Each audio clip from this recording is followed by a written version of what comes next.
Gosh, just finished making the last little recording, and around the corner comes my friend Rachel, and she's giving us food for me and food for the dog, and another coat, jacket, clean.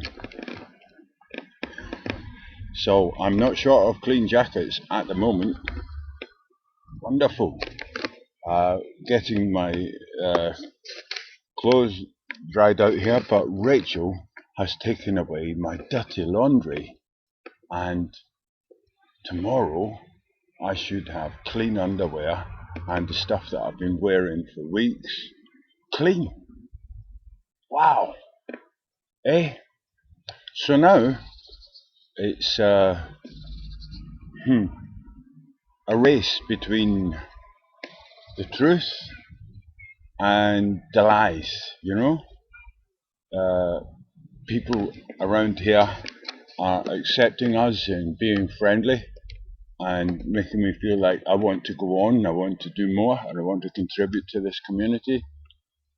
But as I said earlier, my enemies know where I am, and they know how I've been eliminated everywhere else that I lived before. And if Rachel goes and looks up Will Smile on YouTube, what will she think? Some real bad shit has been done to me and said about me, and it's only my word that it's lies. It's only me that says that's a bunch of shit. I'm not guilty of anything. I've never harmed anyone.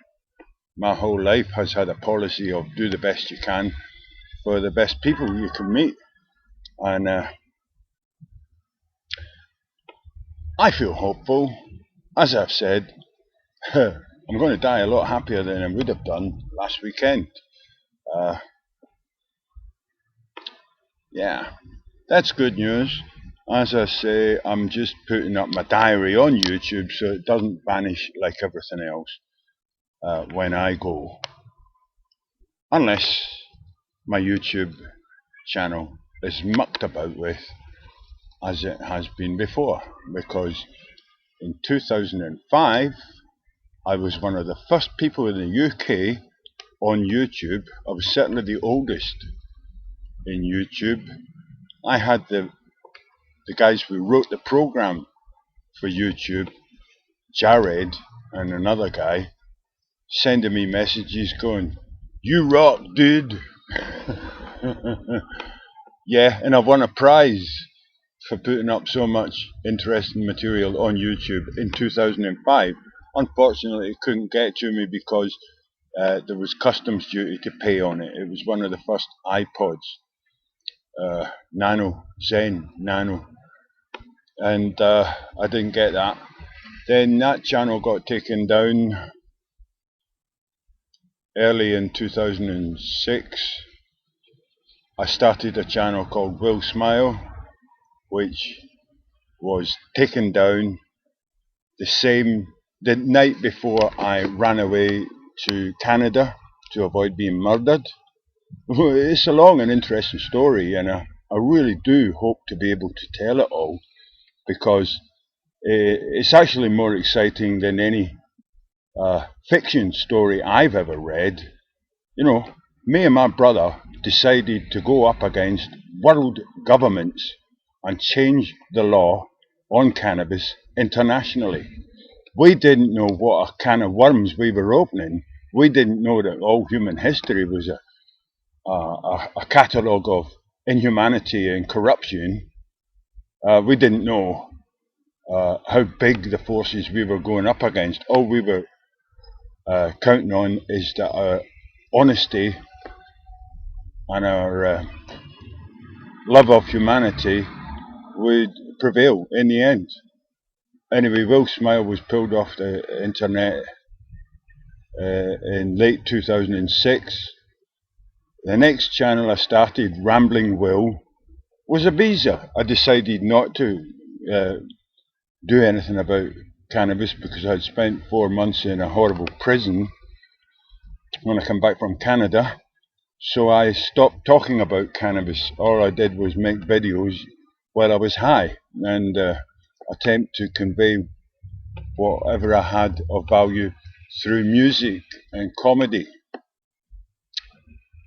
But I continued to be harassed by the police, and my probation officer decided that I was in breach of probation because I had a video camera on in my house when she came round with 3 coppers and another social worker, probably to get me to be loud and aggressive, as is my record, so that I could get nicked. Well, I had a camera on, so everything that happened in my house was recorded. But as a result of making that video, I was found in breach of probation, given another 3 years of hell at the hands of the court system, and that channel, Rambling Will, woof, disappeared in October 2008. This current channel, Professor Cool, I started when I got down to England in 2011. Oh, there was one in between. When I was living in Bo'ness in Scotland from 2010 to 2011, I was calling myself Swanking Will. I was talking about nothing controversial. I was just trying to convey humour.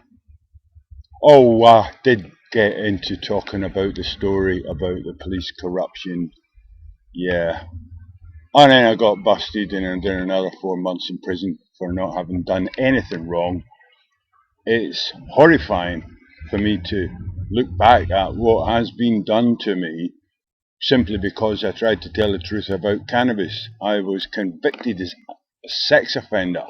And let me make it clear, I was supposed to have groped a nurse through her clothing, her breasts, a woman the same age as me. I think not. I was unconscious at the time. That would not be on my mind at all.